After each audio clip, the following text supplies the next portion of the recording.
நான் வந்து அது உயிருள்ள வரை தமிழ் தேசியன்றதுல நான் ரொம்ப தெளிவாக இருக்கேன். அந்த அடிப்படையில் இன்னைக்கு தமிழ் தேசியத்தை தாங்கி இருக்கிற ஒரு கட்சி அப்படின்னு நாம் தமிழ் கட்சி நம்ம இதெல்லாம் கடந்து சீமானே இன்னைக்கு எனக்கு அண்ணன். அது வந்து நான் என்றைக்குமே வந்து அந்த உறவை நான் விட்டு கொடுக்குறதில்ல. அண்ணன் ரெண்டாவது அண்ணி வந்து நமக்கு வந்து அவங்க நம்ம மேலே ரொம்ப அன்பா இருப்பாங்க. ஸோ அது நம்ம குடும்பம், அது வேற.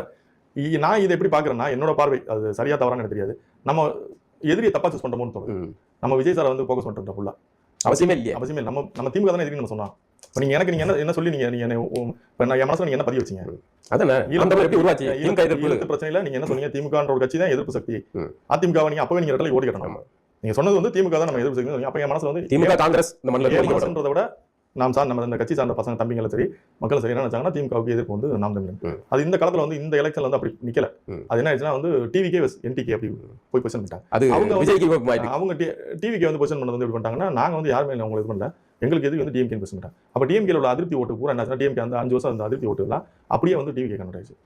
நம்ம டிவிக்கே தானே எது இருக்கோம், நமக்கு எப்படி வரும் அவ்வளவுதான். ஆனா அது பெரிய இப்ப நமக்கு திரைப்படமே நமக்கு ஒரு பெரிய வில்லனை ஒரு சின்ன பையன் அடிச்சாதானே ஹீரோ.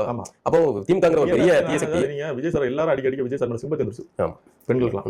உண்மைதான். நீங்க ஒருத்தர் போட்டு எல்லாரும் சேர்ந்து ஏன் அப்படி பண்றாங்க அப்படின்ற மாதிரி அவருக்கு சிம்பத்தி ஓட்டாது. பாதி பேர் விஜய் ஓட்டு போடக்கூடாது நினைச்சாலும் கூட இந்த சிம்பத்தியால ஏன் எல்லாரும் சேர்ந்து விஜய் அடிக்காங்க பண்ணிட்டாங்களோ அப்படின்னு. ஏன்னா நாம் தமிழ் கட்சி வந்து நான் 8% கீழே வரும் நான் நினைக்கவே இல்லை. நான் வந்து நிறைய நண்பர்கள்ட்ட பந்தயம் தான் போட்டிருந்தேன். 10% மேல கூட அந்த மாதிரி தான் உருவாச்சாங்க அப்படின்னா என்னோட நான் சார்ந்த நண்பர்கள்ட்ட எல்லாம் ஏன்னா நான் எல்லா கட்சி நண்பர்கள்ட்ட பழகிறேன். அப்போ இல்லை நாங்கள் நாம் தமிழ் வந்து இவ்வளோ வாங்குவோம் அப்படின்ற மாதிரிலாம் நான் 4% வரும்னு நான் எக்ஸ்பெக்ட் பண்ணவே இல்லை.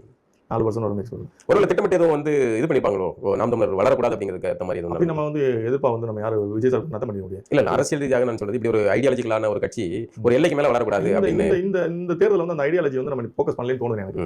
நான் வெளிப்படையா பேசுறேன். நமக்கான எதிரியே நம்ம வந்து சரியா புரிய ஃபோக்கஸ் பண்ணல. நம்ம வந்து பேசுனது புறமே வந்து டிவிக்கே தான் விஜய் சார் தான் பேச அப்படிதான் வெகு ஜனங்கள்ட்ட போய் சேர்ந்தது. அது அவசியம் இல்லை அப்படின்னு தானே எல்லாரும் நினைப்பாங்க, பொதுமக்கள் நினைப்பாங்க. அவங்க ஒருவேளை அண்ணன் என்ன கணக்கு போட்டாருன்னு நமக்கு தெரியல. என்னோட பார்வையில அது வந்து அது அப்படிதான் நான் விசாரிச்ச வரைக்கும் விஜய் சாருக்கு வந்து நம்ம ஓட்டு நம்ம எதுக்கு வந்துட்டாங்க. அதனால நீங்க வந்து விஜய் சார் ரசிகர்கள் கூட நம்ம எண்டிகள் நிறைய பேர் இருந்தாங்க. எனக்கு தெரிஞ்ச நண்பர்களே நிறைய பேர் இருந்தாங்க விஜய் சார் ரசிகர்கள். அவங்களாம் எப்படி இருந்தாங்கன்னா, அண்ணன் ஆரம்ப காலத்துல வந்து சிம்பு விஜய் சார் எல்லாம் வந்து அண்ணன் வந்து ஒரு பண்பு விஜய் சார் எந்த பிரச்சனைனாலும் அண்ணன் போய் நிற்பாங்க, பிரச்சனைக்கெல்லாம் போய் நிற்பாங்க. அப்போ விஜய் சார்களுக்கு என்னன்னா இவங்க நம்ம டிஎம்கே எதிர்க்கும் போது நம்ம டிஎம்கே அந்த ரசிகர்கள் கூட நம்ம பக்கம் தமிழ் தேசியம். அது நிறைய பேர் வந்து என்னன்னா நீங்க தமிழ் தேசியமா நின்னவங்களே விஜய் சார் திட்டத்தை அவங்களுக்கு பிடிக்கல, நாம் தமிழ் நின்னவங்களே விஜய் சார் திட்டத்தை அவங்களுக்கு பிடிக்கல. அப்ப அப்படி பிரிஞ்சிச்சு. இது நம்மளுடைய பார்வை.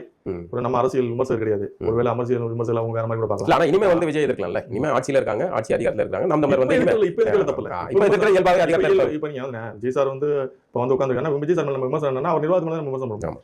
முன்னாடி வந்து நம்ம ஐடியாலஜியா விமர்சனம் பண்ணோம், திராவிட கட்சியில இருந்து நம்ம ஐடியாலஜியில ஃபைட் பண்ணோம்.